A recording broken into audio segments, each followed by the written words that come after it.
Namaskar to everyone. Today I want to speak about an issue that concerns every citizen. Social media has become a part of our everyday lives. It's a powerful platform to express our views, raise public issues, connect with public and people, and hold governments accountable. Freedom of speech and expression is a fundamental right guaranteed by our Constitution, and our government, our NDA government, fully respects that right. But we must also remember one important fact.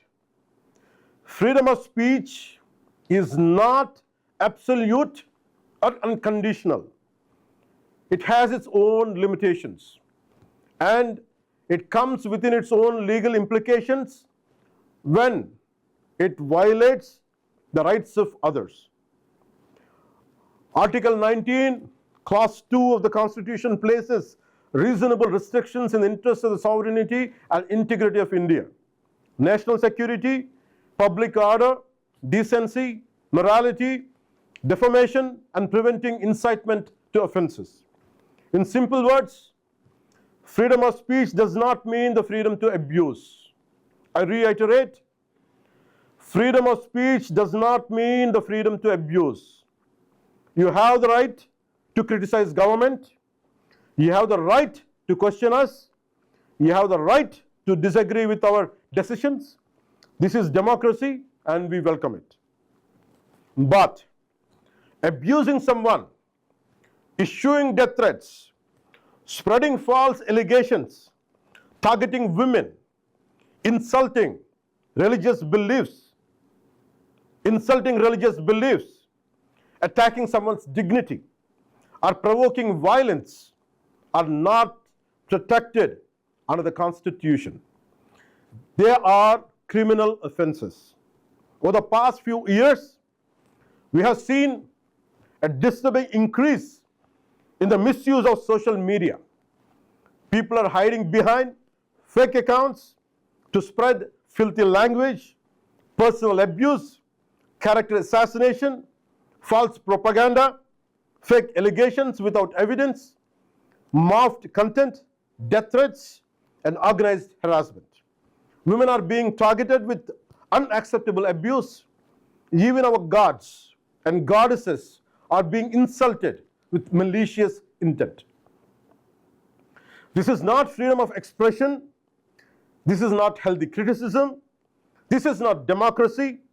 Let me make one thing very, very clear. Constructive criticism, fair comment, and satire have an important place in democracy. We have absolutely no objection to people expressing different opinions.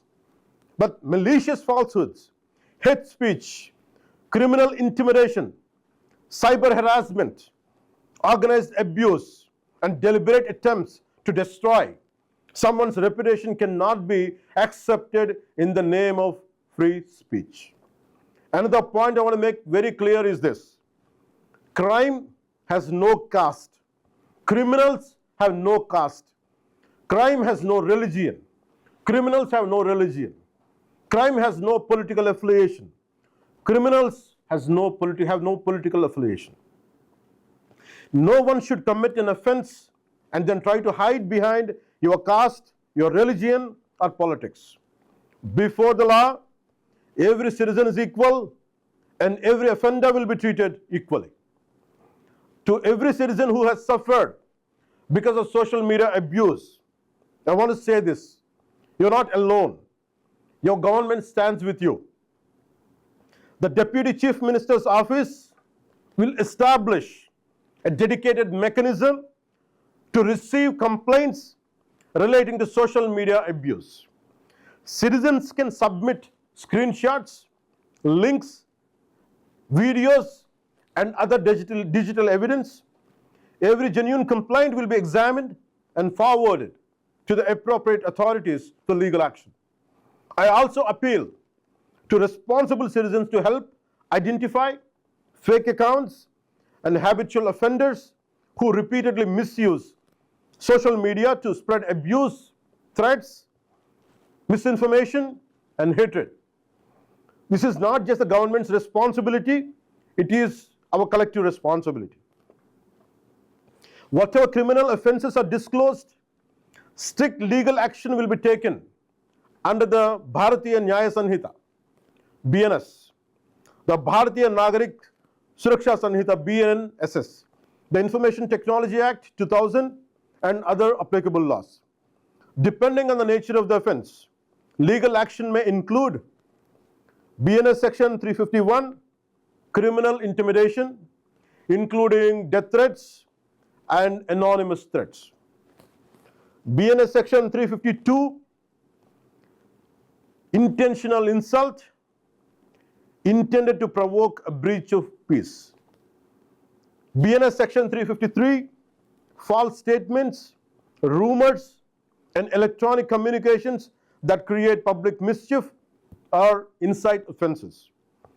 BNS Section 356, defamation and damage to reputation. BNS Section 79, words, gestures, or acts intended to insult the modesty or dignity of a woman. BNS Section 299, deliberate and malicious acts intended to outrage religious feelings. I reiterate again. BNS Section 299, deliberate and malicious acts intended to outrage religious feelings. BNS Section 196, promoting enmity or hatred between different groups and disturbing public harmony. Information Technology Act Section 66C and 66D, identity theft, fake accounts, and online impersonation. Information Technology Act Section 67, publishing or transmitting obscene material in electronic form. Where necessary, unlawful online content may also be dealt with under the provisions of Section 69A of the Information Technology Act in accordance with the law. A dedicated task force will also be established to coordinate with cybercrime police and other law enforcement agencies to identify organized offenders and ensure swift action against serial and serious social media crimes. I have one request to each and everyone and each and every citizen.